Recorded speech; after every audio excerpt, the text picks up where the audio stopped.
आज के आधुनिक समय में मनुष्य इतना व्यस्त हो चुका है कि वह अपने स्वास्थ्य पर बिल्कुल ध्यान नहीं दे रहा है, जिस कारण से मनुष्य के शरीर में नए नए प्रकार के रोग उत्पन्न होने शुरू हो चुके हैं। आज बात करते हैं दिल के रोगों के बारे में। दिल, जो कि मनुष्य के शरीर का सबसे महत्वपूर्ण अंग है, किसी भी मनुष्य को जीवित रहने में दिल बहुत ही अहम भूमिका निभाता है और मनुष्य को इसका खास ध्यान भी रखना चाहिए, जैसे कि ऐसा खाना खाना चाहिए जिससे हमारा दिल स्वस्थ रहे। अधिक जानकारी के लिए आज हमारे साथ उपस्थित हैं हरिद्वार के सिटी हॉस्पिटल के मशहूर डॉक्टर हिमांशु राणा, जो कि आज हमें दिल को स्वस्थ कैसे रखे उस बारे में बताएंगे। मैं doctor Himanshu, city hospital Haridwar से।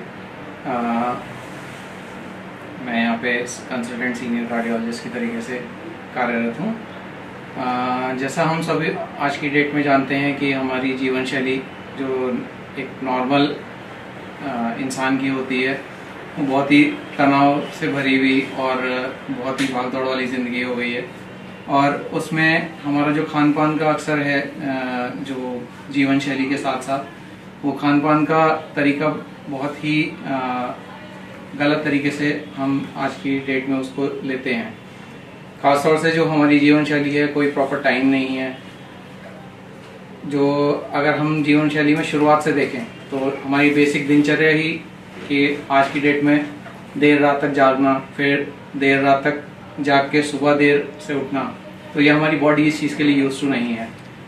दूसरा, इसके साथ साथ हमारी जो खाने पीने की जो आदतें हैं, वो हमारी आदतें इस तरीके से हैं कि जब भी कुछ मिल जाएगा, जो मिल जाएगा वो खा लेंगे। ठीक है। खासतौर से आज की डेट में जो फूड अवेलेबिलिटी की बात करें कि फूड इतना ज़्यादा अवेलेबल है और एक्सेसिबल है। तीन चीज़ें हमारी खान पान की आज की तारीख में डिटरमिन करती हैं, जो कि फूड अवेलेबिलिटी, फूड एक्सेसिबिलिटी और लोगों की परचेसिंग पावर। तीनों जो हैं क्या नाम है, बहुत ही इजीली, मतलब फूड बहुत इजीली अवेलेबल है, बहुत इजीली एक्सेसिबल है। आप गूगल पे या किसी भी ऐप पे जाइए और ऑर्डर करिए, 10 मिनट में, आधे घंटे में आपको फूड मिल जाता है किसी भी तरीके का। इसके अलावा जो लोगों की आमदनी बढ़ी है, उसकी वजह से लोग बहुत इजीली फूड किसी भी तरीके के खाते हैं। लेकिन होता क्या है, जब हम बाहर का फूड खाते हैं तो उसमें नमक खास तौर से और तेल, हमें नहीं पता होता किस तरीके का हम इस्तेमाल कर रहे हैं। और खास तौर से वो तेल जो कि बार बार इस्तेमाल में आता है, बार बार प्रयोग में आता है, खास तौर से जैसे कि फ्रेंच फ्राइज हैं, समोसे हैं, चाट पकौड़ी है, उसमें हम उस तेल को बार बार इस्तेमाल करते हैं। वो हमारे शरीर के लिए सबसे ज़्यादा हानिकारक होता है। इसके अलावा हमारे जो खाने में नमक है, हमारी बॉडी नमक को ज़्यादा खाने के लिए नहीं बनी है। और आज की डेट में ज़्यादातर चीज़ें आप देखिए, उसमें नमक ज़्यादा से ज़्यादा मिलता है, तो वो नमक हमारे शरीर में कई सारी बीमारियां उत्पन्न करता है। खासतौर से हार्ट की बीमारियां, बेसिक से लें तो हमारा जो ब्लड प्रेशर है, नमक के खाने पीने से ब्लड प्रेशर ही बढ़ता है। ब्लड प्रेशर से ही सारी हार्ट से रिलेटेड बीमारियां पैदा होती हैं आगे। दिल को स्वस्थ रखने और हर प्रकार के दिल के रोग से बचने के लिए मनुष्य को क्या क्या करना चाहिए, और सुबह उठकर नाश्ते में क्या खाना चाहिए, और अपने दिनचर्या में क्या क्या सुधार करना चाहिए जिससे कि हमारा दिल एकदम स्वस्थ बना रहे, आइए जानते हैं डॉक्टर हिमांशु राणा से। देखिए, अगर शुरुआत से देखा जाए, जिस समय मनुष्य की उत्पत्ति हुई थी, तो प्रकृति ने जब मनुष्य के शरीर को बनाया तो इसलिए नहीं बनाया था कि वो एसी में बैठ के खाना खाए या चाय पिए।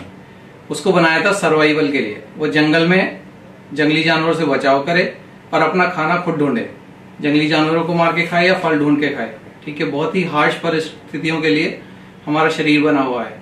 और आज की डेट में हम क्या करते हैं, हम सारे दिन बैठते हैं, घर में उठे सबसे पहले बेड टी चाहिए, उसके बाद ब्रेकफास्ट कर लिया, स्कूटी कार में जाना है, चलना बिल्कुल नहीं है। और इसके अलावा जब हम घर लौट के ऑफिस में जाएंगे तो ऑफिस में हमारा जो है खाने का जो दिनचर्या का पूरा वो होता है कि खाना वहां पे बैठ के खाना है, काम पूरा बैठ के करना है। और लौट के आके फिर आज तो ऑफिस में काम काफी था, फिर चलिए फिर आराम कर लेते हैं, फिर खाना खाए और सो गए। तो ये हमारी जो बेसिक दिनचर्या है वो ही डिफेक्टिव है। हमारा शरीर बैठने के लिए नहीं बना है, मेहनत करने के लिए बना है। तो सबसे जरूरी है हम सुबह उठ के एक्सरसाइज करें। एक्सरसाइज नहीं कर सकते तो टहलने जाएं। टहलने में नहीं जा सकते तो एटलीस्ट आप बाहर निकल के सूरज देखिए। 6 बजे 7 बजे का टाइम जो होता है सबसे अच्छा होता है बाहर निकल के देखने का। आज की डेट में आप पूछो तो शहरों में लोगों ने बाहर सूरज नहीं देखा होता है कई कई महीनों तक। और हमारे यहाँ खास तौर से जो हिंदुस्तान में आज की डेट में बहुत सारे मरीज देखने को मिलते हैं कि विटामिन डी की कमी हो गई है, वो हमारे इंडियन सब कॉन्टिनेंट के लिए बीमारी थी ही नहीं। वो बीमारी थी बेसिकली उन ठंडे देशों में जहाँ पे लोग स्वेटर, जैकेट, टोपी वगैरह लगा के रहते थे, जहाँ पे सूरज नहीं देखने को मिलता है, वहां की बीमारी है। और आज की डेट में हम क्योंकि बाहर नहीं निकलते हैं, जबकि हमारे देश में हर जगह पर धूप प्रचुर मात्रा में अवेलेबल है, इसीलिए हमारे देश में भी आज की डेट में विटामिन डी डेफिशिएंसी के बहुत सारे मरीज हैं। और यही हमारा बेसिक कारण है कि हमारी जो जीवन शैली है उसको हमें सुधारने की बहुत ज्यादा जरूरत है। अभी अगर हम बात करें तो जो वर्ल्ड हार्ट फोरम पे जो आजकल बातें चल रही हैं वो सिर्फ इसलिए नहीं कि हम बेहतर हृदय की बीमारियों के लिए इलाज दे पाएं, बल्कि उनसे बचाव कैसे किया जाए। आज की डेट में जो अभी नेक्स्ट वीक में हमारा वर्ल्ड हार्ट डे आने वाला है 29 सितंबर, तो उसमें भी जो हमारा बेसिक थीम है कि हम दिल से करें दूसरों के दिल के लिए जो भी करना है।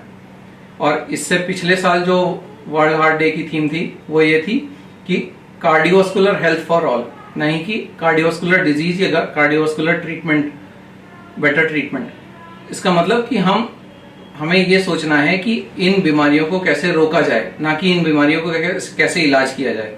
क्योंकि इलाज तो हमारे पास बेहतर से बेहतर आते रहेंगे, पर अगर बीमारियां बनती रहेंगी तो हृदय से संबंधित रोगी भी बढ़ते रहेंगे और हृदय से होने वाली घटनाएं जो हैं वो भी बढ़ती रहेंगी।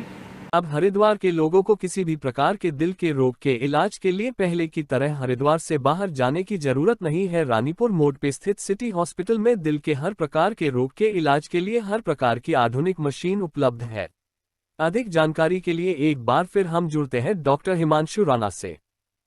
हाँ जी, ये हमारे यहाँ सिटी हॉस्पिटल में 24 आवर्स इमरजेंसी सुविधाएं उपलब्ध हैं। इसके अलावा हमारे यहाँ ओपीडी और intensive care, coronary care unit यानी कि आईसीसीयू की फैसिलिटीज अवेलेबल हैं। और साथ में हमारे पास non invasive cardiac cath lab जिसमें कि ECG, echo, Holter, TMT, stress echo वगैरह की सुविधाएं उपलब्ध हैं। और साथ में हमारे पास एक स्टेट ऑफ आर्ट मशीन है, कैथ लैब मशीन, जिसमें कि हम सारे प्रोसीजर्स कर सकते हैं, जैसे कि angiography, angioplasty, pacemaker, peripheral angioplasty, combo devices, ये सारी सुविधाएं हमारे यहाँ उपलब्ध हैं। तो इन सब चीज़ों के लिए मरीज ना ही केवल इन चीज़ों के कराने के लिए या फिर ट्रीटमेंट के लिए, बल्कि एक हृदय से संबंधित कोई भी जानकारी के लिए हमारे से ओपीडी और इमरजेंसी में किसी भी टाइम आके मिल सकते हैं। इसके अलावा हमारे यहाँ जो नंबर है स्क्रीन पे आपको फ्लैश हो जाएगा, फ्लैश हो रहा होगा, उसको आप कभी भी कॉल करके हमें कांटेक्ट कर सकते हैं। बहुत बहुत धन्यवाद डॉक्टर साहब हमारे दर्शकों से बात करने के लिए। ये एक्चुअली हमारे जो बेसिक अवधारणा है ऐसी कि हम 40 साल के बाद ही कुछ करें, क्योंकि आज की डेट में साइंटिफिकली ये प्रूव हो चुका है कि जो हृदय धमनियां हैं उसके अंदर कोलेस्ट्रॉल जमा होने की प्रक्रिया जीवन की मतलब बर्थ के तुरंत बाद से शुरू हो जाती है। तो हमारी जो जीवन शैली है वो जन्म से लेकर और हमारी वृद्धावस्था तक पूरी तरीके से रेगुलेटेड होनी चाहिए। वही आपके स्वस्थ जीवन का सबसे मूल मंत्र है। अगर आप 40 साल तक सिर्फ बैठ के खाते रहेंगे, मान लीजिए 18-20 साल तक आपने अपनी नॉर्मल जिंदगी जी, जिसमें कि आपने पढ़ाई करी और उसके बाद जो है आपने बेसिक एजुकेशन, हायर एजुकेशन लेके नौकरी स्टार्ट कर दी 20 से 22 साल की एज में या 25 साल में। उसके बाद 25 साल से 40 साल तक आपने मेहनत तो खूब की, लेकिन वो मेहनत कैसी थी? आपके बैठ के खाने वाली।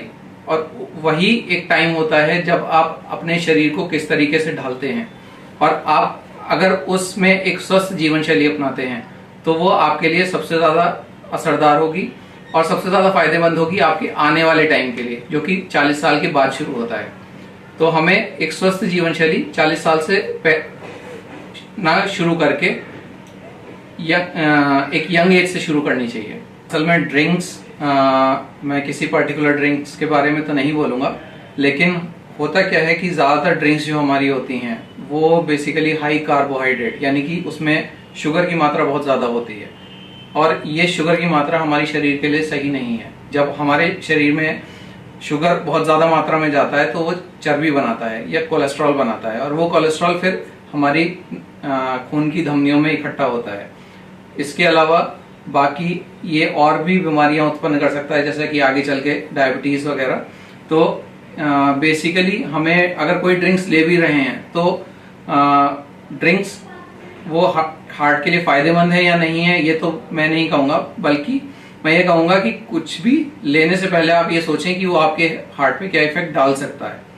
क्योंकि जब भी आप कोई एक्स्ट्रा ड्रिंक लेंगे, क्योंकि हमारी जो शरीर बना है वो खाने के लिए नहीं बना है, एक्स्ट्रा कुछ नहीं जरूरत है। एक नॉर्मल जिसे कहते हैं सात्विक भोजन भी हमारे शरीर के लिए काफी होता है, और हम 4 टाइम या 5 टाइम खाएं, वो उस चीज के लिए भी हमारा शरीर नहीं बना है। अगर हम 2 टाइम प्रॉपर मील ले लें, रेगुलेटेड डाइट, तो वो हमारे पूरे दिन के लिए काफी होती है। इसलिए एक्स्ट्रा ड्रिंक्स जो कि हार्ट के लिए फायदा करें, ऐसा मुझे नहीं लगता कोई ऐसी ड्रिंक आपको चाहिए आपके हार्ट को हेल्दी बना। आइए डॉक्टर हिमांशु राणा से जानते हैं कि दिल के पेशेंट को किन चीजों को खाने से परहेज करना चाहिए और किन फलों का सेवन करना चाहिए जिससे कि उनकी दिल की बीमारी बढ़े नहीं।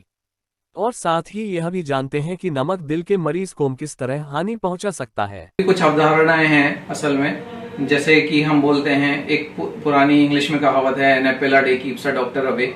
तो बेसिकली उसमें ये कहा जाता है कि एक एप्पल अगर आप खा रहे हैं तो एप्पल में बेसिकली सारे विटामिन्स और मिनरल्स जो कि बॉडी की रिक्वायरमेंट के लिए एक दिन के लिए चाहिए वो उसमें होते हैं। इसके अलावा बाकी एंटीऑक्सीडेंट्स सारे फलों में होते हैं। तो ऐसा कोई फल नहीं होता जिसमें कि आप जिसके लिए आपको ये कहा जाए कि वो शरीर के लिए हानिकारक है।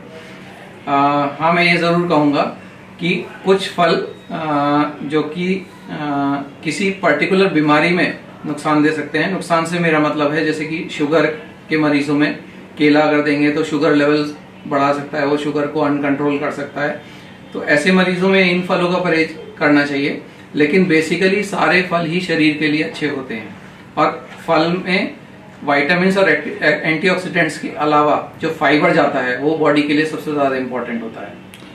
उनके लिए भी मैं यही कहूंगा कि अगर वो एक नॉर्मल हेल्दी डाइट लें तो सबसे अच्छा उनके लिए है। बेसिकली ऐसे मरीजों में जिनमें पहले से हार्ट की बीमारियां हैं, या पहले से हार्ट अटैक हो चुका है, या फिर पहले से कोलेस्ट्रॉल की बीमारियां हैं, उन मरीजों में नमक एक तो वो बहुत ही रेगुलेटेड मात्रा में होना चाहिए। जो एक नॉर्मल लैंग्वेज में कहा जाता है कि आपको कभी भी ऊपर से नमक नहीं डालना है। चाहे खाने में आपका कम किसी दिन कम नमक भी हो गया है, लेकिन आपको ऊपर से नमक नहीं डालना है। उसका कारण ये है, कभी कम होगा तो कभी ज्यादा भी हो जाता है। जिस दिन ज्यादा होगा उस दिन आप कम नहीं कर सकते उसको, लेकिन कम को जब आप एक्स्ट्रा ऐड कर लेंगे तो वो आपका बॉडी में एक्स्ट्रा इकट्ठा हो रहा है। तो दूसरी बात ये कि हमें नमक एक्स्ट्रा कम से कम लेना चाहिए। कि पता चला हम खा रहे हैं, खाने के साथ भी हमने ऐड कर लिया, उसके बाद सलाद लिया उसमें भी नमक डाल लिया, फल लिए फल काट के लिए उसमें भी नमक डाल लिया। इसके अलावा हमारी एक और आदत होती है कि खाने के साथ अचार ले लिया, चटनी ले ली, उससे टेस्ट आपका बहुत अच्छा हो जाएगा। लेकिन ये सब चीजें एक्स्ट्रा सॉल्ट ऐड करती हैं आपकी डाइट में, जो कि आपके शरीर के लिए सही नहीं है। क्या पानी भी दिल के मरीज को किसी प्रकार की हानि पहुंचा सकता है, और अगर हानि पहुंचा भी सकता है तो किस प्रकार के दिल के मरीज को पानी ज्यादा या कम पीने से दिक्कत आ सकती है? आइए जानते हैं डॉक्टर हिमांशु राणा। हार्ट के मरीजों को ऐसा नहीं है कि पानी कम किया जाता है। बेसिकली इसमें एक पर्टिकुलर ग्रुप के पेशेंट्स होते हैं जिनको कम पानी पीने के लिए बताया जाता है। जैसे कि एक वो मरीज जिनमें हार्ट की पंपिंग बहुत ज्यादा कम है, और या फिर ऐसे मरीज जो कि हार्ट की बीमारी के साथ साथ किडनी की बीमारी से ग्रसित हैं। तो ऐसे लोगों में शरीर की टेंडेंसी होती है कि पानी को अपने अंदर रोक के रखे, पानी को बाहर नहीं निकाल पाती है। तो उन मरीजों में क्योंकि पानी बाहर नहीं निकल पा रहा है और पंपिंग हार्ट की कम है, या फिर हृदय से संबंधित बीमारियां हैं, तो उनमें पानी इकट्ठा होने की वजह से शरीर में हार्ट के ऊपर एक्स्ट्रा लोड पड़ता है। तो केवल उन मरीजों में बताया जाता है कि पानी आप कम लें। बाकी और मरीजों में पानी कम लेने के लिए सलाह नहीं दी जाती।